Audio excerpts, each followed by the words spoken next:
This week, the feds snare the mayor of Jackson, a councilman, and Hinds County's district attorney, and a money for influence case of shocking proportions. We talked with retired Assistant Attorney General John R. Henry for legal analysis. Also, State Auditor Shad White talks with 12 News about his sweeping Project Momentum audit. And Governor Tate Reeves remains steadfast in his push to eliminate state income taxes. We'll hear from him this Sunday on Mississippi Insight. I'm Byron Brown. Thanks for joining us for this November 17th edition of Insight. It was widely understood 6 months ago when FBI agents raided the offices and properties of Jody Owens that federal prosecutors were working on a major investigation, one that might involve some of the city of Jackson's top leaders. Last August, Councilwoman Angelique Lee was the first to fall. Now it is Mayor Chokwe Antar Lumumba, Councilman Aaron Banks, and Hinds County DA Owens who are facing criminal indictments for bribery, fraud, and other felony charges. The feds say Owens conspired with Lumumba, Banks, Lee, and others to carry out a bribery scheme to enrich themselves from October 2023 to May 2024. Their indictment is fascinating, often shocking reading. We wanted to ask John R. Henry for his take. Henry is a retired Assistant Attorney General for the state of Mississippi. John, you reviewed the federal indictments. What do you find remarkable about this case? Well, there were two things that jumped out at me. One, that there were indictments returned. You may recall that two other people who've been involved in this case, Councilwoman Lee and that other fellow, they all pled guilty to bills of information. And these three didn't, and that indicates to me that they probably have not been able to reach any agreement as to a plea. They've known for some time now that they were under investigation. Mm-hmm. The return of the indictments was no surprise to them. They knew that was coming. But the other two avoided that. All right, so that's one of them. The other thing that was very interesting to me was the indictment is so detailed factually. Now these are federal indictments, of course, so the rules could be different, but in state practice, generally district attorneys don't like to plead that many facts because if things change between the time of indictment and trial, that can present problems for them. If they have to amend the indictment, you can't just up and do that. You'll have to go back to the grand jury in most cases, so it's a lot of delay. Another thing that was interesting was the inclusion of photographs. This might be something that's commonly done in the rest of the country, but I've never seen it. Nothing wrong in it, and I think it makes the indictment much more effective. But anyway, the level of detail, the statement of facts in an indictment reads like a short story, really. Mm-hmm. So I thought that was very interesting. Let's say a very compelling case for the government. So. Well, what do you think are the legal challenges in prosecuting this case with the indictment and the details that they have in it? I don't see that they're going to have that the government's going to have a lot of trouble. They will have no doubt the FBI agents who were involved in this, in the investigation from the beginning to the meeting on the yacht, and also a visit to that strip club. They'll testify. But in addition to that, they've obviously got videotape testimony. These photographs are screen grabs, all right? So they came from a videotape. Mm-hmm. So I think that's going to, as I say, it's a pretty strong case. If there are going to be difficulties involved, I think that's going to be more for the defense. So. The charges include conspiracy to commit federal program bribery, wire fraud, and money laundering. How are these charges typically proven in court, and what kind of evidence is needed to support each one of those charges? Well, what you see is basically what was alleged in the indictment is these facts are what the government is going to have to allege. They're going to have to prove that these defendants did these acts with the intent, with the knowledge of committing bribery, and they were going to have to use interstate means like wire services and that sort of thing to accomplish it. And so I think they've got that. I think they've clearly got a quid pro quo, which is a key point about the bribery, not just the giving of the money, but for a purpose, for a public official's act for their benefit. So I think those will be fairly straightforward issues, to tell you the truth. I don't think there's anything sophisticated about it. In cases like this where there are multiple defendants, how do prosecutors determine the level of involvement and assign culpability to each individual, especially when some are intermediaries like Owens is? Well, their level of involvement defines what kind of culpability the government thinks these people have. Owens in particular seems to be a kingmaker, or a wannabe kingmaker, and he seems to be, if you go by the indictment, and these are allegations and not proof, that's all we've got are allegations. He seems to have been the one who was the intermediary between the FBI and these other ones who were receiving money from him. But apparently he had an idea for a much bigger operation if you read some of the things that he's quoted as saying in the indictment. All right.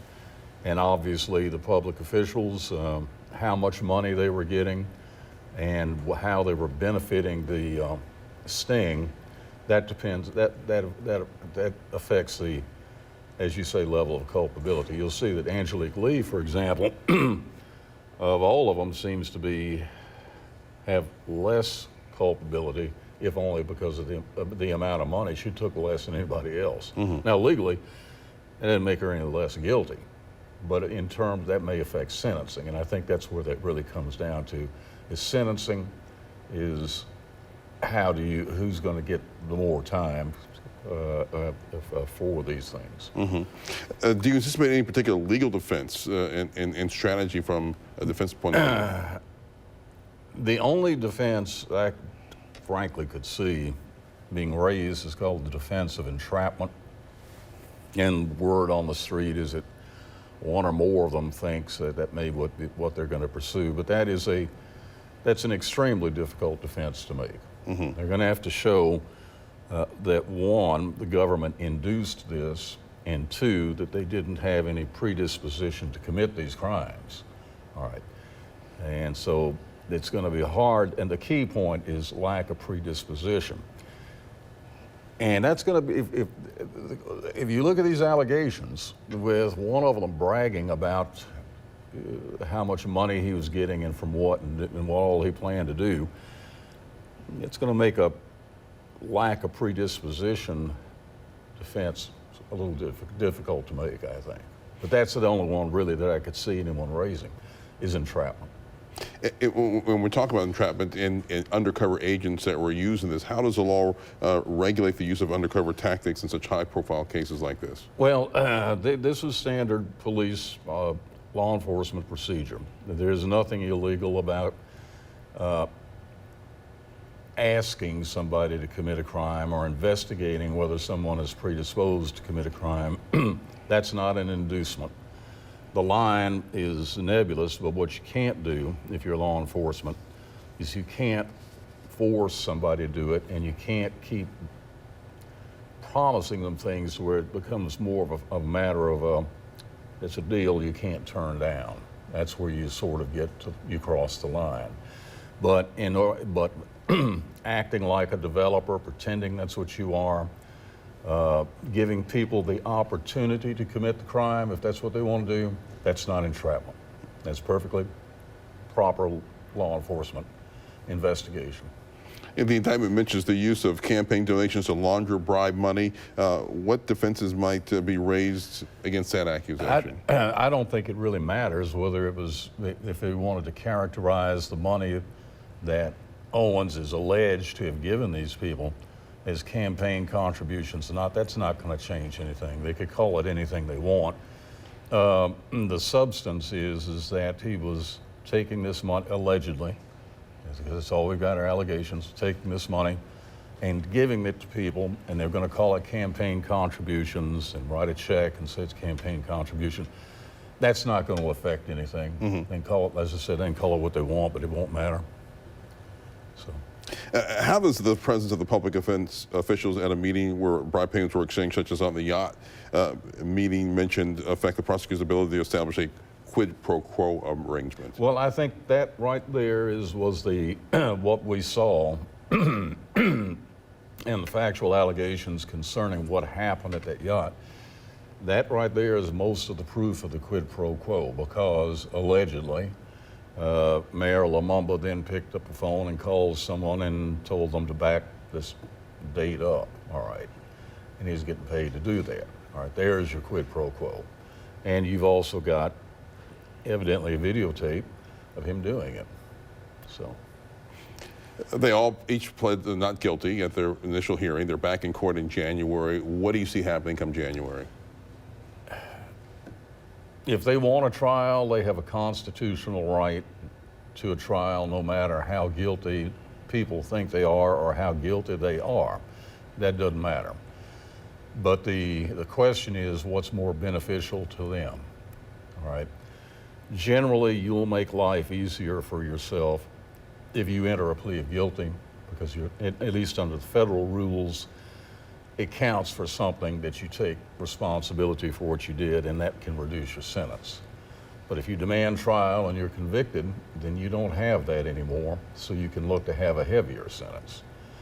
Now, they have to decide, do they have a defense that has a possibility of working, and do they want to go through this ordeal, and do they want to risk a much more significant sentence after trial and conviction than they would get if they entered a plea. Mayor Lumumba looking at about 70 years. Potential. Potential 70 years yeah. of convicted. Owens looking over 90 years. Potential.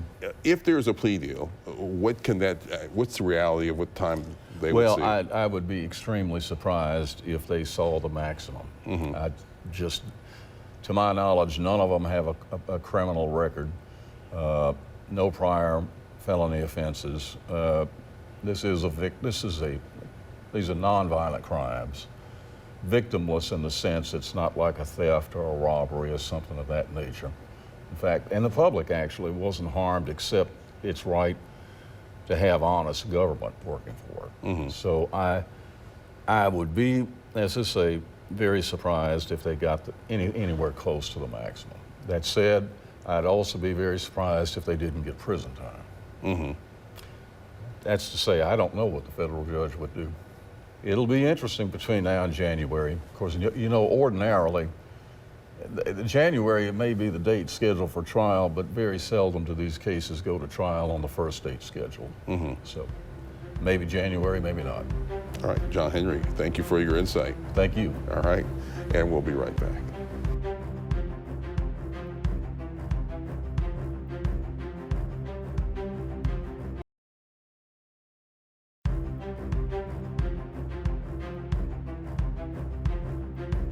In October, the Office of the State Auditor released a report called Project Momentum. It's a report focused on slashing waste in state government agencies. 12 News' Cameron Smith sat down with State Auditor Shad White.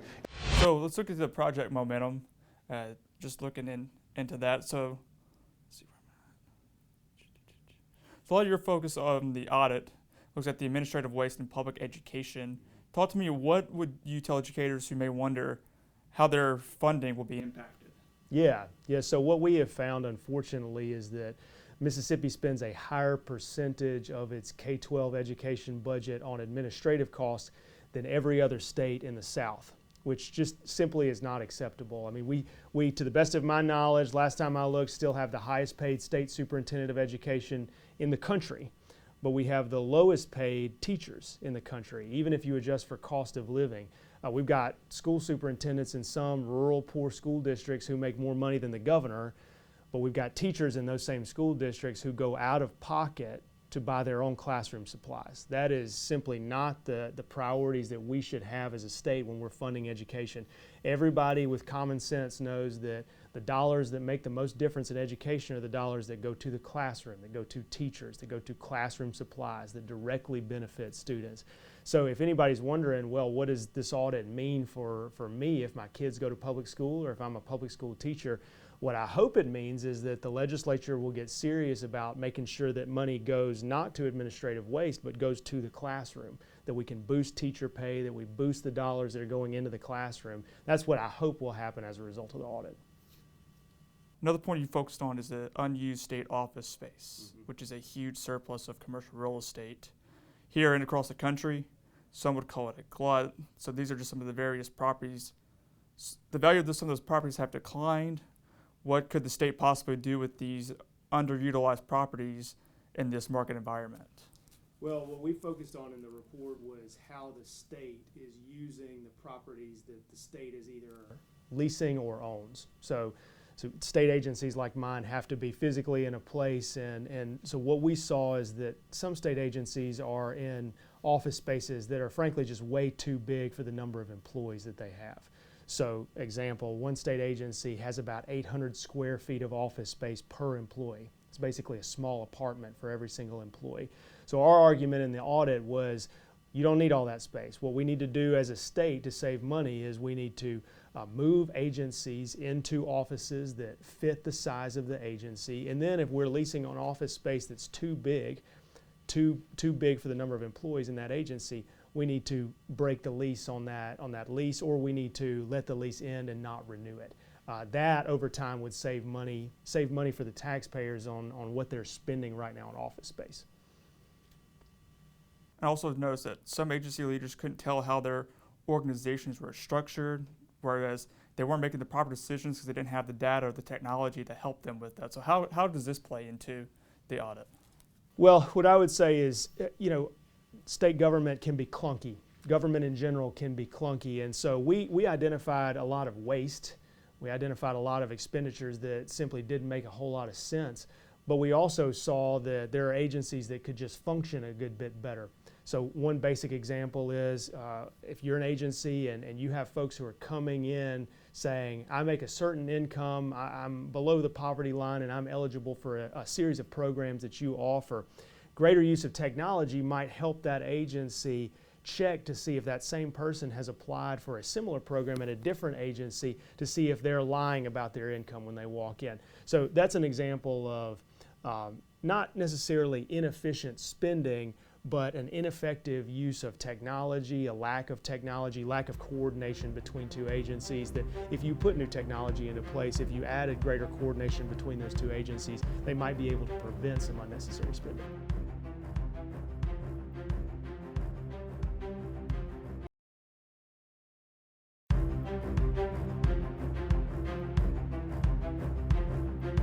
Governor Tate Reeves has long preached about the virtues of income tax elimination.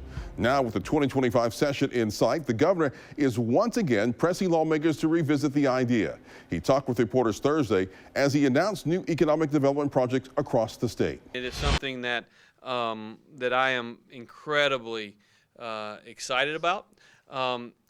This is going to come as a shock to everyone here. I'm for eliminating the income tax, and I'm going to keep fighting that battle at the legislature, and I'm hopeful that just like we did 3 years ago, that we make real progress on that in the upcoming session. Back to the income tax. Yesterday, lawmakers in Louisiana passed legislation overhauling their tax system. It gets them down to a flat 3% income tax rate, and they achieved that by increasing or creating new sales taxes, eliminating government incentives for sectors like manufacturing and the film industry. Just what are your thoughts on that development, and what lessons do you think that lawmakers should take from how they've done it over there as they tackle this issue in January? Yeah. So I will be honest. I have not seen one word of coverage in the last 24 hours on what Louisiana did. So let me preface my remarks on that. But of course, having not seen one word of coverage does not mean I don't have an opinion. So I'm going to give you an opinion anyway. I've spent a lot of time in the last month talking to Jeff Landry. I've had the occasion to speak to a number of Republican legislators in Louisiana at various things over the last month. But just to be clear, with what's going on in Washington in the last 3 or 4 days, I have not seen what they ultimately came up with. But I will tell you this. I believe you when you said they went to a flat 3%. I was on a panel with my friend Sarah Huckabee Sanders recently in June of last year. And I had the opportunity to tease her a bit because they cut their income tax last year in Arkansas. And I teased her a bit that I'm sure the fact that they went to a flat 3.9% income tax rate in Arkansas was just happenstance. It didn't have anything to do with the fact that Mississippi's is 4. And if, in fact, my friend in Louisiana, Governor Landry, and they came up with 3%, I feel certain they came up with 3%. It surely was just happenstance. It didn't have anything to do with the fact that Arkansas's is 3.9 and Mississippi's is 4%. I say that to say, my friends, we are in a competition. We're in a competition for new business and new industry, and it is a competition that that we got to be aware of. And if we want to continue to see the kind of economic development successes that we've had, we've got to be competitive from a tax standpoint. And so, good.